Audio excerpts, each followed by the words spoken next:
Hi amigos, how are you all? ఈ వీడియోలో మీతో షేర్ చేసుకునేందుకు lunch with my friends wife అనే మూవీ స్టోరీతో వచ్చేసాను. ప్లీజ్ నా ఎక్స్ప్లెనేషన్ విన్న తర్వాత నచ్చినట్లయితే ఒక లైక్, ఎలా అనిపించిందో ఒక కామెంట్, కుదిరితే సబ్స్క్రైబ్ చేసి బెల్ ఐకాన్ కూడా క్లిక్ చేసుకోండి. ఇక ఏ మాత్రం లేట్ చేయకుండా స్టోరీలోకి వెళ్ళిపోదాం. Let me begin the cine preview show. Open చేస్తే జోరుగా హుషారుగా కారు నడుపుకుంటూ వెళ్తున్న ఈ బాబాయి పేరు రాకేష్. ఎంతకీ ఎక్కడికి పోతున్నాడు అంటారా? సరిగ్గా 2 రోజుల క్రితం తన జిగిరి దోస్తు ప్రశాంత్ ఫోన్ చేసి ఇలా అన్నాడు, అరే మామా, మనం కలిసి చాలా రోజులవుతుంది, అందుకే ఈ సండే నువ్వు మా ఇంటికి లంచ్కి రావాలి. మా ఆవిడ స్పెషల్గా చేసే చికెన్ కర్రీని పేకల దాకా తినాలి. ఆ తర్వాత 4 పెగ్గులేసి మన స్నేహబంధాన్ని సెలబ్రేట్ చేసుకోవాలి అంటాడు. స్నేహబంధం గురించి పక్కన పెడితే మన రాకేష్ బాబాయికి chicken curry with free drinks అనే మాట బాగా చెవికెక్కింది. అందుకే సండే ఇంకే పని పెట్టుకోకుండా పొద్దున్నే టిఫిన్ కూడా చేయకుండా లంచ్ టైం కంటే ముందే బయలుదేరాడు. అయితే ఇంకా సేపట్లో ప్రశాంత్ ఇంటికి రీచ్ అవబోతాను అనే టైంకి ప్రశాంత్ నుండి కాలుస్తుంది. అరే మామా, ఏమీ అనుకోకు, నాకు అర్జెంటు పని పడి బయటికెళ్లాల్సి వచ్చింది, నీ రాకను 2 గంటలు ఏమైనా పోస్ట్ పోన్ చేసుకోగలవా అని. ఆ మాట వినగానే రాకేష్కు చిర్రెత్తుకొస్తుంది. ప్రశాంత్తో నా మట్టికి నేను లుంగీ కట్టుకొని పెరుగన్నందిని పడుకునేవాణ్ణి, అట్టాంటోని రారా అని పిలిచావు. తేరా నీ ఇంటి దగ్గరికి రాబోతున్న టైంకి ఫోన్ చేసి 2 గంటలు ఆగి రమ్మంటున్నావు. మళ్ళీ వెళ్ళి తిరిగి రావాలంటే నా వల్ల కాదు. అందుకే డైరెక్ట్గా నీ ఇంటికే వెళ్తాను. ఇంట్లో నీ వైఫ్ సునీత బాబీ ఉంటారు కదా, తనతో కబుర్లు చెప్తూ చికెన్ కర్రీ లాగిస్తూ ఉంటా. నువ్వు వెళ్ళిన పని త్వరగా ఫినిష్ చేసుకొని వచ్చాయి, ఆ తర్వాత కలిసి ముందు కొడదాం అంటాడు. దానికి అవతల వైపు నుండి ప్రశాంత్ కూడా ఓకే అంటాడు. రాకేష్ అన్నట్టుగానే ప్రశాంత్ ఇంటికి చేరుకున్నాడు. ప్రశాంత్ భార్య సునీత డోర్ ఓపెన్ చేసి సాదరంగా లోపలికి ఆహ్వానిస్తుంది. రాకేష్ లోపలికి వెళ్ళి కూర్చొని సునీతతో మాటామంతి మొదలెడతాడు. ఏంటి బాబీ, ఎలా ఉన్నారు? చాలా రోజులైంది కలిసి, అంతా బాగుందా అని. తర్వాత కొంచెం మాడిపోయిన మసాలా దోశ ఫేసు పెట్టి, ఏంటైనా మీ ఆయన ఎలా చేశాడు, నన్ను రమ్మని మరీ చెప్పి తాను పనుందని వెళ్ళిపోయాడు. దానికి సునీత, ఏదో అర్జెంటు పని పడింది, అందుకే వెళ్లాల్సి వచ్చింది, కాసేపట్లో వచ్చేస్తారు, నువ్వేమీ అనుకోవద్దు రాకేష్ అంటుంది. రాకేష్ సర్లే ఇంకేం చేస్తాంలే అని ఒక నిట్టూర్పు విడిచి తన స్టైల్లో జోరుగా హుషారుగా మాట్లాడుతూ ఉంటాడు. అయితే సునీతలో మాత్రం అంత హుషారు కనిపించదో, ఏదో అడిగిన దానికి పొడిగా సమాధానం చెప్తూ ఉంటుంది. ఇక అసలు వచ్చిన పని కానియాలి కదా, డైనింగ్ టేబుల్ వద్దకు చేరుకుంటాడు. మనోడికి తింటూ కూడా నోరు వాగుతూనే ఉండాలి. ఒకవైపు తింటూనే ఉంటాడు, మరొక వైపు మాట్లాడుతూనే ఉంటాడు. ఎప్పటి వరకు పెచ్చాపాటి ఊర్లో విషయాలన్నీ అయిపోయాయి, ఇక పర్సనల్ విషయాలు అడగటం మొదలెడతాడు. అలా అడుగుతూ, అయినా సునీత బాబీ, నాకొక విషయం చెప్పండి, ప్రశాంత్కు మీకు పెళ్ళై చాలా సంవత్సరాలే అవుతుంది, కానీ ఎందుకు ఇంతవరకు పిల్లల్ని కనలేదు అని అడుగుతాడు. రాకేష్ అలా అనగానే సునీత మొహం చిన్నబోతుంది. చెప్పి చెప్పలేక అయినా కొన్ని విషయాలు చెప్పుకోలేములే రాకేష్ అంటుంది. దానికి రాకేష్, అలా అంటారేంటి, ఏం పర్లేదు చెప్పండి, నేనేమైనా పరాయి వాడినా? ఏదైనా ప్రాబ్లం ఉంటే ప్రశాంత్తో మాట్లాడి ఇట్టే సాల్వ్ చేస్తా, అది ఎలాంటి ప్రాబ్లం అయినా సరే చిటికలో సాల్వ్ చేసే కెపాసిటీ మందే. అయినా ప్రశాంత్ మీకు నా గురించి చెప్పే ఉంటాడు కదా, చెప్పలే? ఇప్పుడు మన రాకేష్ బాబాయ్ కాస్త బెల్డప్ బాబాయ్ అయ్యాడు. కోతలు మామూలుగా ఉండవు, దున్నపోతుకు కూడా పాలు బితికేస్తా అంటాడు. నాన్ స్టాప్ గా విషయం ఏంటో చెప్పండి అని పదే అడగడంతో చివరికి సునీత మెల్లగా ఓపెన్ అవడం స్టార్ట్ చేస్తుంది. ఈ విషయాన్ని ఎవరితోనూ చెప్పుకోలేక నాలో నేనే కుమిలిపోతున్నాను.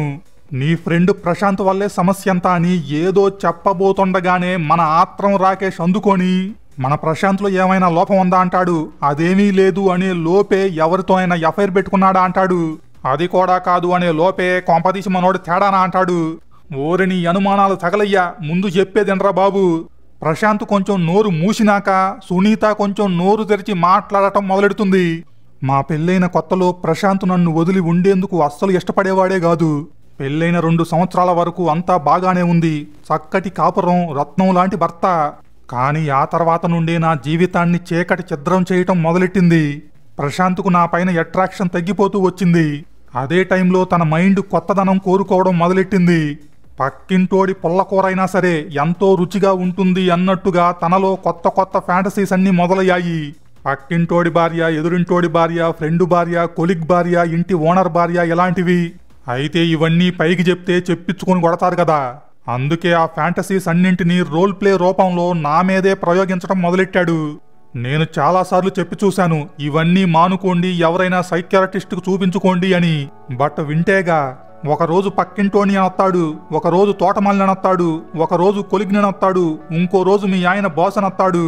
అలా వచ్చినప్పుడల్లా ఆ కాన్సెప్ట్కు తగ్గట్టుగా నేను ఆడాలి. అట్లయితే గాని నాతో మంచం ఎక్కలేడు. నాతో పడుకుంటున్న ప్రతిసారి నన్ను వేరేవాడి భార్యగా ఊహించుకొని పడుకుంటున్నాడే తప్ప నన్నుగా తన భార్యగా ఊహించుకోవట్లేదు.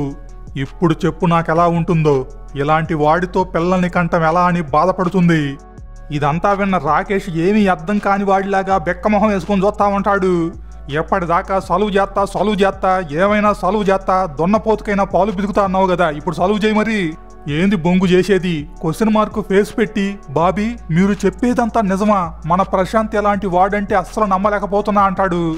సునీత ఇంకా బాధపడుతూ ఈ విషయాన్ని ఎవరితోనైనా చెప్తే పరువు పోతుందేమోనని చెప్పలేక నాలో నేనే కుమిలిపోతున్నాను అని ఏడుస్తూ అక్కడి నుండి బెడ్రూమ్లోకి పరిగెట్టి మంచం మీద పడి ఏడుస్తూ ఉంటుంది. రాకేష్ వెనకాలగానే వెళ్లి బెడ్రూమ్లో ఏడుస్తూ ఉన్న సునీతను ఓదార్చేందుకు ట్రై చేస్తాడు. బట్ ఆమె మాత్రం ఏడు పాపకుండా పొర్లి ఏడుస్తూనే ఉంటుంది. దాంతో రాకేష్ కూడా బెడ్రూమ్లోకి వెళ్లి పక్కనే కూర్చొని ఓదార్చేందుకు ప్రయత్నిస్తూ ఉంటాడు. అయినా గాని ఏడుపు ఆపకపోవడంతో ఇంకా దగ్గరకు తీసుకుని ఓదార్చబోతాడు. ఆ ఓదార్చే ప్రయత్నం కాస్త మన రాకేష్లో స్పార్క్ పుట్టిస్తుంది. మరింత దగ్గర అవడంతో ఆ స్పార్క్ సునీతకు కూడా అంటుకుంటుంది. ఆ బలహీన క్షణాల్లో క్లిష్ట సమయంలో సునీత అడ్డు చెప్పలేకపోవడంతో మన రాకేష్ బాబాయ్ అదుపు తప్పేశాడు. ఇంకేముంది, ఆల్రెడీ బెడ్రూమ్లోనే ఉన్నారు, బెడ్ను యూజ్ చేసుకుంటారు. అసలు మనోడు తినటానికి వచ్చింది ఒకటైతే ఇప్పుడు తింటుంది మరొకటే. ఎక్కడ ఎంత తతంగం జరుగుతున్నా గాని పని మీద బయటికెళ్లిన ప్రశాంత్ ఏమో ఇంకా తిరిగి రాడు. మన రాకేష్ ఏమో శుభ్రంగా పని ముగించుకొని బెడ్ మీదే కూర్చొని చాలా రిలాక్స్డ్గా దమ్ము కొడుతూ ఉంటాడు. ఫ్రెండ్ తిరిగి వస్తాడేమో, దొరికిపోతానేమోనన్న భయం రాకేష్ ఫేస్లో అస్సలు కనిపించదు. ఎక్కడేమో మాటామంతి కార్యక్రమం, తర్వాత ఓదార్పు కార్యక్రమం, ఆ తర్వాత బెడ్రూమ్ భాగోతం అంతా అయిపోయింది. అయినా గానీ బయటికెళ్లిన ప్రశాంత్ ఇంకా ఎందుకు రాలేదో మనకు అర్థం కాదు. ఈయన బయటికే వెళ్ళాడా లేదంటే ఊరే వదిలేసి వెళ్ళాడా? అయితే అంతా పూర్తయ్యాక అద్దం ముందు నుంచొని సరిచేసుకుంటున్న సునీత నోరు తెరిచాక గానీ అర్థం కాదు. ఎంతకీ నోరు తెరిచి ఏమంటుంది అనుకుంటున్నారా? బెడ్ మీద తీరెగ్గా సిగరెట్ కాల్చుకుంటున్న వాడితో, ప్రశాంత్ ఇంకా ఎన్ని రోజులు నీకు ఈ పైత్యం, నేను ఈ డ్రామాలు ఆడలేకపోతున్నాను అంటుంది. అర్థమైందా రాజా? ఇప్పుడు అర్థమైందా రాజా? మన రాకేష్ బాబాయే ప్రశాంత్ బాబాయ్. ఆ డాక్టరో, యాక్టరో, టీచరో, ప్లంబరో అన్ని ఎతడే. పక్కింటోడు ఈయనే, ఎదురింటోడు ఈయనే, తోటమాలి ఈయనే, హస్బెండ్ ఫ్రెండు ఈయనే. ఎంత న్యాచురల్ గా నటించాడు. వీటిల్లో బాగా ఆరితెరిపోయినట్టున్నాడు. ఇందాక సునీత ఎలాగైనా చెప్తే అర్థం చేసుకుంటాడేమోనని పనిలో పనిగా తన ప్రాబ్లమ్స్ గురించి ప్రశాంత్తోనే చెప్పి బాధపడింది. అయితే మనోడికి రోల్ ప్లేలో బెడ్రూమ్లో క్లైమాక్స్ మీద ఉండే కాన్సంట్రేషన్ మధ్యలో సాగే సంభాషణల మీద లేదు. సునీత ప్రశాంత్తో ఎప్పటికైనా ఇవన్నీ మానయి, నాకు చాలా చండాలంగా అనిపిస్తుంది అంటుంది. బట్ ప్రశాంత్ మాత్రం తనని తాను సమర్థించుకుంటూ, అయినా నేను ఎవడి భార్యతోనో ఎఫ్ఐఆర్ పెట్టుకోలేదు కదా, నా భార్యతోనే కదా ఎలా చేస్తున్నాను అంటాడు. సునీత చెప్పేది ప్రశాంత్ వినిపించుకునే స్థితిలోనే లేడు. ఆ ఫ్యాంటసీస్ అన్నీ బాగా తలకెక్కి కూర్చున్నాయి. ఇంకా సునీత మాత్రం ఏం చేస్తుంది? ఆ తర్వాత మరో 2 సంవత్సరాలు వెయిట్ చేస్తుంది మారతాడేమోనని. బట్ ఇంకా కొత్త గెటప్లు వేసుకొని వస్తుంటాడు తప్ప మారడో. దాంతో చివరికి విసుగొచ్చేసి సునీత ప్రశాంత్కు డైవర్స్ ఇచ్చేసి తన లైఫ్ తాను చూసుకుంటుంది. ప్రశాంత్ ఏమో భార్య దూరమైందని బాధలో తాగుడుకు బానిసై తాగి చివరికి ఒక రోజు తన అపార్ట్మెంట్లోనే హార్ట్ అటాక్ వచ్చి చనిపోతాడు.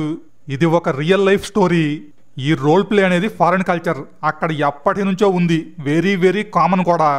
అయితే 2000 సంవత్సరం తర్వాత మన దేశంలో ఉన్న మెట్రో సిటీస్ కూడా ఇది పాకటం మొదలైంది. ఈ రోల్ ప్లే అనేది ఎక్సైట్మెంట్ కోసం, కొంచెం స్పార్క్ కోసం నార్మల్గా ఉన్నంత వరకు ఓకే. బట్ దాన్నే పదే ట్రై చేస్తే మాత్రం అడిక్షన్కు దారితీసి కొంప కొల్లేరవుతుంది. ఫ్యాంటసీ వరల్డ్లోకి వెళ్ళిన వాడు మళ్ళీ రియాలిటీలోకి తిరిగి రావడం చాలా కష్టం. ఇక లైఫ్ అంతా ఫ్యాంటసీయే రియాలిటీయే కూర్చుంటుంది. ఎక్కడ ప్రశాంత్ విషయంలో కూడా జరిగింది అదే. So guys, that's all about story. I hope మీకు నచ్చింది అనుకుంటున్నాను. ప్లీజ్ నచ్చితే కనుక ఒక లైక్, ఎలా అనిపించిందో ఒక కామెంట్, సబ్స్క్రైబ్ చేసుకొని బెల్ ఐకాన్ క్లిక్ చేసుకోవడం మాత్రం మర్చిపోకండి. వెరీ సూన్ మరొక ఇంట్రెస్టింగ్ వీడియోతో మళ్ళీ మనం కలుద్దాం. అంతవరకు సయోనారా.